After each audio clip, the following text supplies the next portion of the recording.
अस्सलामुअलैकुम dear students, graph theory के first lecture में आप लोगों को खुश आमदीद कहता हूँ। ये जो कुछ भी हम पढ़ेंगे सारा ग्राफ थ्योरी की एक book a first course on graph theory by Gary Chartrand, इस बुक से पढ़ेंगे। सबसे पहले graph is the collection of two sets E and V. दो सेट्स की कलेक्शन होती है ग्राफ, और ये ई क्या होता है, set of edges, and V जो है वो सेट ऑफ वर्सेस। अब वर्सेस स्मॉल सर्कल्स को ग्राफ में कहते हैं। ग्राफ में जो स्मॉल सर्कल्स होते हैं, जैसे ये स्मॉल सर्कल्स हैं, ये स्मॉल सर्कल है, ये स्मॉल सर्कल है, ये स्मॉल सर्कल, ये सारे small circles in the graph ये वर्सेस ऑफ द ग्राफ कहते हैं।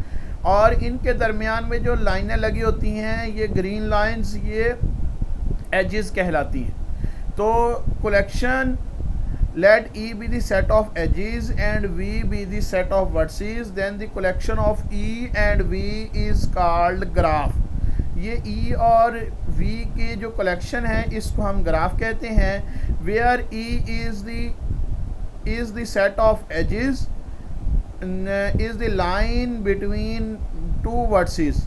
कोई भी दो वर्सेस के दरमियान में जो लाइन होती हैं उनको एजेस कहते हैं। And small circles in the graph are called vertices. We set V1, V2, V3, V4, V5, V6, V7 ये वर्सेस हों और ई अगर एजेस हों तो इसमें ग्राफ हम ऐसे ज़ाहिर कर सकते हैं, ये ग्राफ कहलाता है। तो V1 और V2 के दरमियान में एक एज है जिसको E1 नाम दिया, V2 और V3 के दरमियान में एक एज है जिसको E2 नाम दिया, एज सो ऑन। इस तरह से ग्राफ, इस सारे के सारे को हम ग्राफ कहते हैं। इसके बाद एक एग्जांपल देखते हैं कि हम ग्राफ कैसे ड्रा करते हैं। तो graph, make a graph of first 6 positive integers and there is an edge if one integer divides other. ऐसा ग्राफ बनाओ पहले 6 पॉजिटिव इंटीजर्स का जिसमें अगर एक दूसरे को डिवाइड करता हो तो उन दोनों के दरमियान में एज लग जाए। तो इस तरह से इसका मतलब है 6 इंटीजर्स हैं, तो इसका मतलब है वर्सेस हमारे पास 6 बन जाएंगे, 1 2 3, इसी तरह से 4 5 6, ये वर्सेस बन गए हमारे पास। और जो एजेस हैं वो इनके दरमियान में जो एक दूसरे को डिवाइड करेगा उसके दरमियान में एज होगा। तो 1 जो है ये 2 को डिवाइड करता है, इसका मतलब है इसके दरमियान में एज है। 1 3 को भी डिवाइड करता है, इसका मतलब है इसमें भी एज है। 1 4 को डिवाइड करता है, इस तरह से इसमें भी एज है।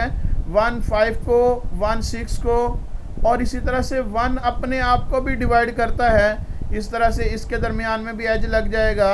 एंड 2 अपने आप को भी डिवाइड करता है, इस तरह से इसके दरमियान में भी एज लग जाएगा। 3 अपने आप को भी डिवाइड करता है, वो हम लोग लगा लेंगे। ये इसी तरह से 4 अपने आप को भी डिवाइड करता है तो इसमें भी एज लग जाएगा। 5 अपने आप को भी डिवाइड करता है, इसमें भी एज लग जाएगा। और 6 अपने आप को भी डिवाइड करता है तो इसमें भी एज लग जाएगा। इसी तरह से अब है difference between size and order of graph. Order of the graph, the number of versus in the graph is called order of the graph. जो वर्सेस की तादाद होती है उसको हम ऑर्डर ऑफ द ग्राफ कहते हैं। इसको it is denoted by small n. Size of the graph, the number of edges in the graph called size of the graph, इसको स्मॉल एम से ज़ाहिर किया जाता है। Number of edges in the graph, number of edges in the graph यानी कि जो लाइनें होती हैं दो वर्सेस के दरमियान में, उसको हम स्मॉल। इसके बाद है एडजेसेंट वर्सेस। एडजेसेंट वर्सेस वो वर्सेस एडजेसेंट वर्सेस कहलाते हैं। 2 vertices U and V are called adjacent vertices if there is an edge between U and V। अगर U और V के दरमियान में एक एज हो तो उसको हम कहते हैं ये एडजेसेंट वर्सेस हैं। अब देखें, जैसे ये 2 वर्सेस हों, इसको नाम U दे दिया, इसको अगर नाम V दे दिया, इनके दरमियान में अगर एज है तो ये U और V दोनों के दोनों एडजेसेंट वर्सेस हैं। Complete graph, a graph G is called complete graph if every vertex in G is adjacent to all other vertices. G हर वर्टेक्स दूसरे के साथ एडजेसेंट हो। जैसे अगर ये U1 है, ये U2 है, ये U3 है, ये U4 है, U1 U2 से भी एडजेसेंट हो, U1 U3 से भी एडजेसेंट हो, U4 से भी एडजेसेंट हो, तो इसको हम कहेंगे कि ये कंप्लीट ग्राफ है। इसी तरह से U2 भी सबसे एडजेसेंट हो, U3 भी, U4 भी, तो ये सबसे एडजेसेंट हो तो इनको हम कहते हैं कि ये कंप्लीट ग्राफ है। अगर कंप्लीट ग्राफ हो तो उसका ऑर्डर दिया हुआ हो तो साइज़ मालूम कर सकते हैं। साइज़ के लिए m is equal to n into n minus 1 divided by 2, ये फार्मूला यूज़ करेंगे तो ये हमारे पास साइज़ आ जाएगा। जैसे ये 4 वर्सेस का ग्राफ था तो 4 इसमें पुट करें, 4 इंटू 4 माइनस 1 3 हो जाएगा, 4 इंटू 3 डिवाइडेड बाई 2, ये 12 डिवाइडेड बाई 2, तो ये बन जाएगा हमारे पास 6। तो गिन लेते हैं एजेस क्या 6 हैं, ये 1, ये 2, ये 3, ये 4, ये 5 और ये 6, तो ये 6 एजेस हैं इनके दरमियान में। तो ये इस तरह से मालूम किया जा सकता है। इसके बाद है एक और एग्जांपल कंप्लीट ग्राफ की। हमारे पास 6 टीमें हैं PSL में, पाकिस्तान सुपर लीग में, जैसे कि एक का नाम है मुल्तान सुल्तान, इसी तरह से Peshawar Zalmi, Quetta gladiator, Karachi king, Islamabad United और इसी तरह से हमारे पास होती हैं ये 6 टीमें होती हैं, लाहौर कलंदर।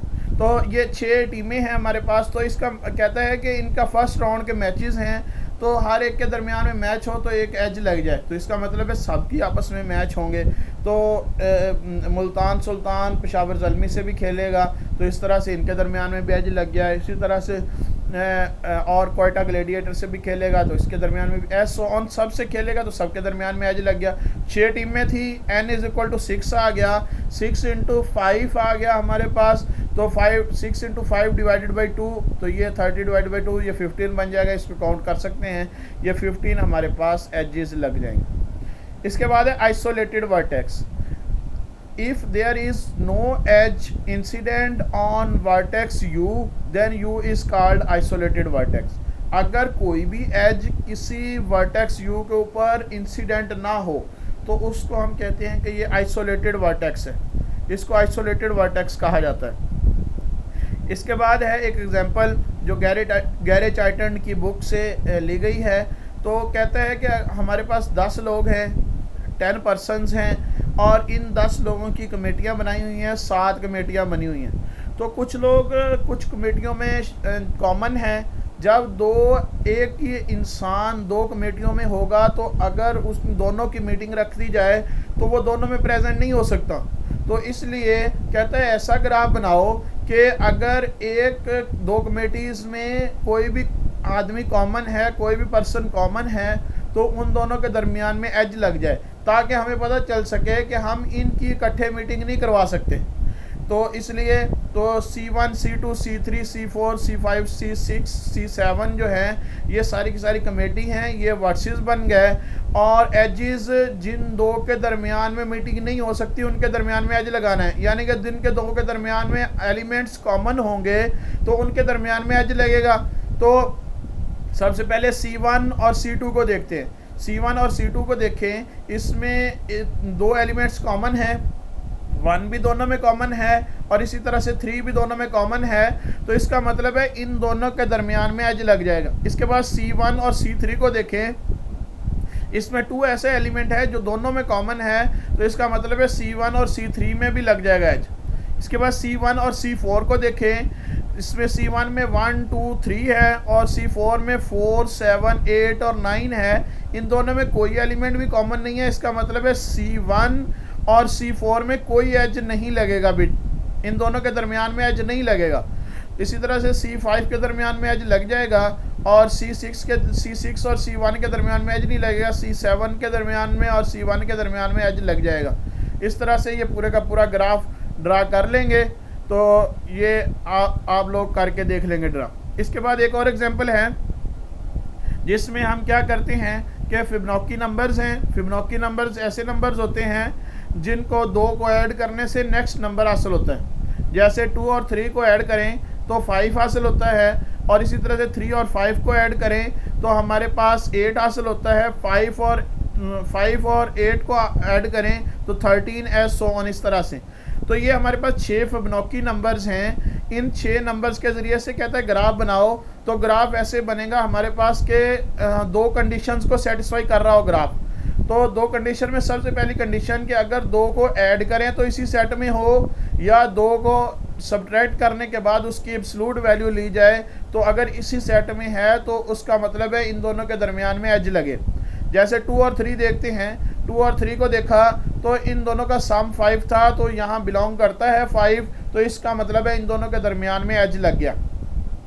और इसी तरह से 2 और 5 को देखते हैं, 2 और 5 का सम 7 था, तो 7 इसमें नहीं है। इसके बाद इसका डिफरेंस देखेंगे, 2 और 5 का डिफरेंस देखेंगे 3 है, तो 3 इसकी एब्सोल्यूट वैल्यू लेंगे 3 है, तो 3 इसमें मौजूद है, तो इसका मतलब है इनके दरमियान में एज लग जाएगा। फिर उसके बाद 2 और 8 को देखेंगे, 2 और 8 का सम 10 है, 10 इनमें नहीं है। और इसके बाद 2 और 8 का डिफरेंस देखेंगे 6 है, 6 भी इसमें नहीं है, तो इसका मतलब है 2 और 8 के दरमियान में एज नहीं लगेगा। इसी तरह से 2 और 13 के सम बनता है हमारे पास 15 इसमें नहीं है। और इसी तरह से 2 और 13 का डिफरेंस की एब्सोल्यूट वैल्यू लें तो वो बनती है 11 भी इसमें नहीं है, तो इसका मतलब है 2 और 13 के दरमियान में एज नहीं लगेगा। इसके बाद देखेंगे 2 और हमारे पास 21, इनका सम 23 बनता है, वो इसमें नहीं है। 2 और इसी तरह से 21 का डिफरेंस 19 बनता है, वो भी नहीं है, तो इसके दरमियान में भी एज नहीं लगेगा। इसी तरह से 3 को भी बाकी सबसे चेक कर लेंगे, 5 को भी सबसे चेक कर लेंगे, 8 को भी, और 13 और 21 को भी। तो जिनके दरमियान जिसका सम या डिफरेंस की एब्सोल्यूट वैल्यू अगर इसी में बिलोंग करती हो तो उसको हम कहेंगे उनके दरमियान में एज लग रहा है, दूसरे किसी के दरमियान में एज नहीं लगे।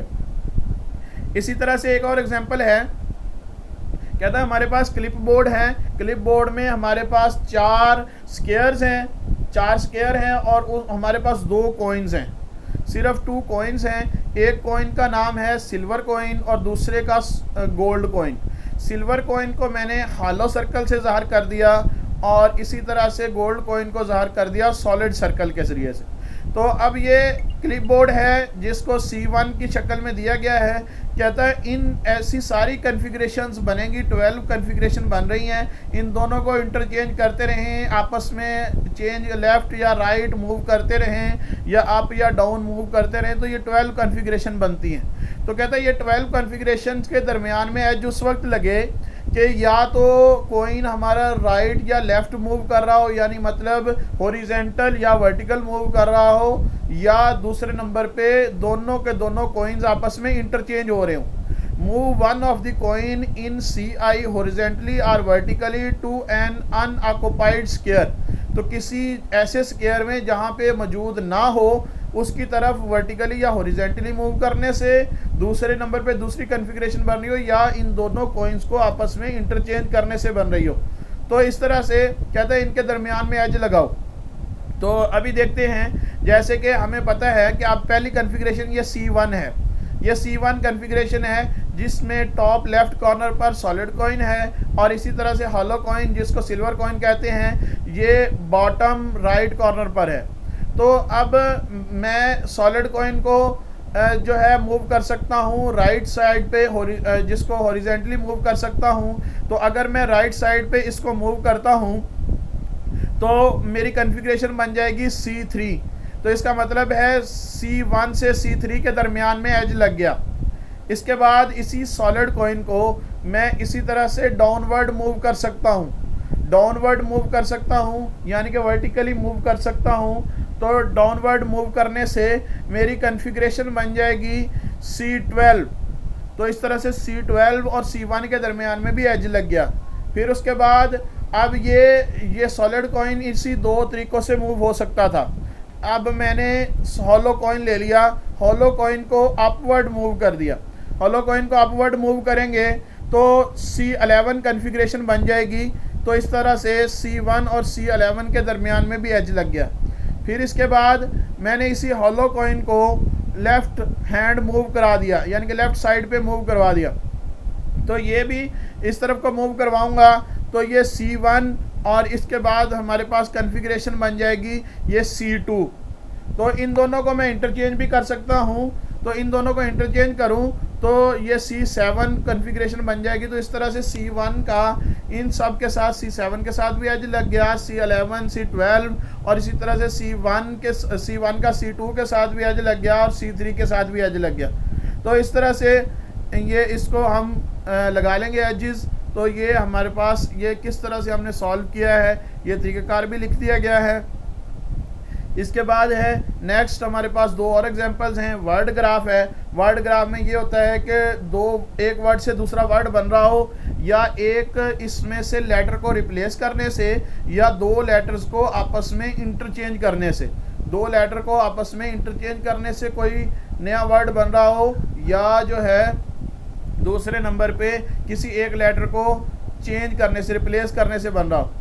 आखिरी जो है ये पांचवी एग्जांपल है जिसमें एक चौक है जिसमें गाड़ियां गुजर रही हैं, तो हमने कितनी लाइंस को बंद करना है, कौन कौन सी चलानी है, तो इस तरह से हम ये देख सकते हैं इसमें। तो ये भी आप लोग ड्रा कर लेंगे। इसके बाद एक्सरसाइज है जो आपके ज़िम्मे है, आप लोगों ने ये एक्सरसाइज के क्वेश्चन कर लेने हैं।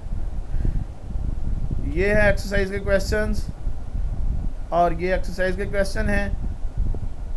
ये आज तक के लिए इतना ही। अल्लाह हाफिज़।